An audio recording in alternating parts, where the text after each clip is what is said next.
Bom, então é suficiente. Eu já ouvi a resposta, que seria atenuação natural não monitorada. É isso que eu recomendaria. Por quê?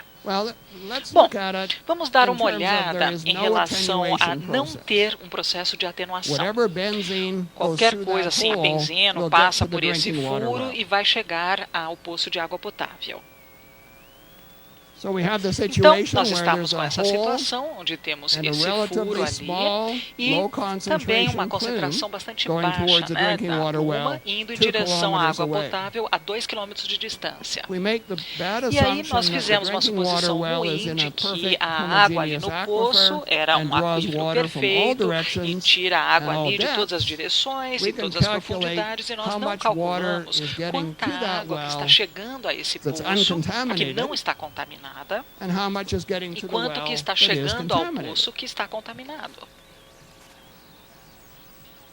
Então, vamos confiar na diluição simples física. Onde que isso nos levaria? Bom, então é simplesmente uma solução geométrica. Nós temos um cilindro de 2 km de rádio, porque aqui, a partir desse furo até o poço, nós temos 2 km. Então, nós temos esse buraco negro ali, a 2 km de distância, e a água está fluindo para o poço ao redor de todo esse cilindro. Então, nós calculamos a área do cilindro e a área do cilindro ocupada pela pluma. E isso nos dá o fator de diluição. E você até pode imaginar, né, o tamanho da pluma é muito pequeno, o cilindro com rádio de 2 km tem uma área de superfície enorme, né? Então uma diluição em potencial muito grande. Qual a concentração que nós deveríamos ali se a benzina fosse diretamente para o poço? Benzeno, desculpa. Então, 0,2 microgramas por litro. E quando esse estudo foi feito, os laboratórios comuns em Ontário não conseguiam detectar isso. Então, esse número está abaixo do limite de detecção. E a água potável, né, para benzeno em Ontário é 5 microgramas por litro. E aqui nós temos 2 graus de magnitude abaixo desse limite da água potável. Então, as chances de ver benzeno nesse poço são 0.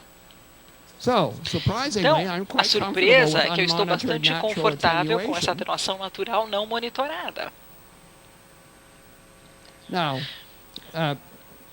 Agora, além disso, existe a monitoração, porque a água do poço é verificada 4 vezes por ano, e se estiver benzeno, eu acho que eu estaria me mudando para o Brasil. Mas isso com certeza foi o suficiente para convencer os militares que estavam gastando muito dinheiro ou com o bombeamento ou com a monitoração daquele aquífero mais profundo. Isso não era justificado.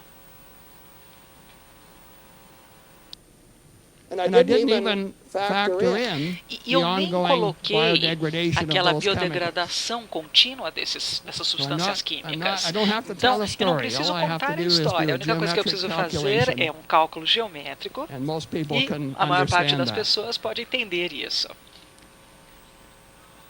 Então, o que nós aprendemos? Eu não tenho certeza, mas... Então, se você estiver fazendo atenuação natural monitorada, a palavra-chave é monitorada. Tudo o resto é livre.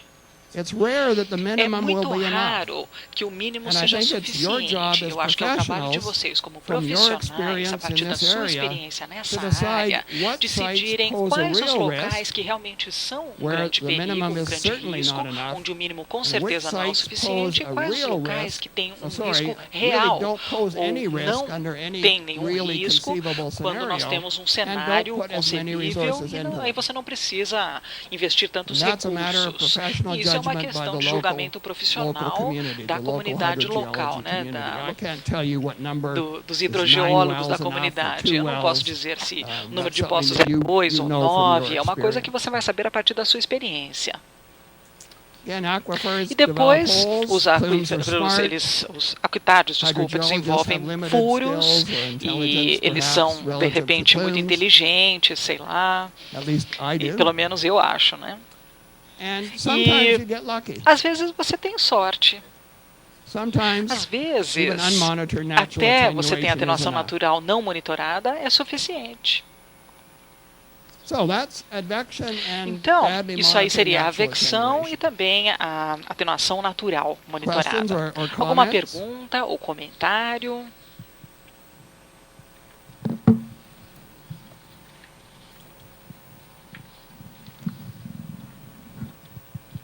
Oi, boa tarde. Eu sou a Márcia da CETESB de Águas Subterrâneas, qualidade de águas subterrâneas.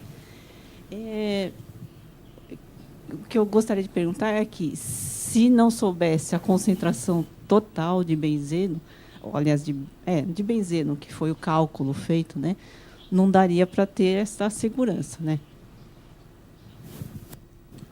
Correct. E se fosse uma outra substância, por exemplo, TCE, tricloroetileno, que pudesse se transformar em cloreto de vinila, piorou. Yes, and if I exceeded the drinking water standard, I would do something else. E uma terceira possibilidade é que, se a hidrogeologia, né, não fosse tão homogênea, se ela conseguisse ter um caminho preferencial, e você não tivesse todo esse volume para diluir, né, esse cilindro, também não poderia, não, conduzir a natural attenuation, né? De repente, eu vou ter um fator de segurança de 10. Mas eu acho que eu ainda teria um fator bom de segurança. Agora, o meu principal fator seria uma monitoração trimestral do poço de água potável. Então, eu poderia expor a população a uma quantidade detectável de benzeno durante 3 meses. E, novamente, pelo que eu sei, os efeitos do benzeno, isso não é letal e não seria difícil achar, na verdade. Mas você tem razão. Em toda situação, cada situação é única, né? E você precisa de um profissional, precisa fazer um cálculo. Thank you. More. Mais perguntas? Okay. Sorry. Ok, você? What time is our break, Everton? Que horas que é o nosso intervalo, Everton? Como se comporta uma área contaminada próximo de rios? Badly. Muito ruim. Muito mal. E, de vez em quando, o rio, na verdade, é um rio de descarga e a água passa do rio para a área contaminada. Mas eu acho que grande parte das áreas contaminadas ocorrem quando você tem a água subterrânea indo da terra para o rio, não é? Então, é uma surpresa, ou talvez não seja, tem muitas áreas contaminadas perto de rios. E em Ontário, a gente não consegue limpar todas essas áreas contaminadas. Então, eles são gerenciados por uma avaliação de risco. E a questão ali é a exposição dos organismos dentro do rio em relação aos contaminantes.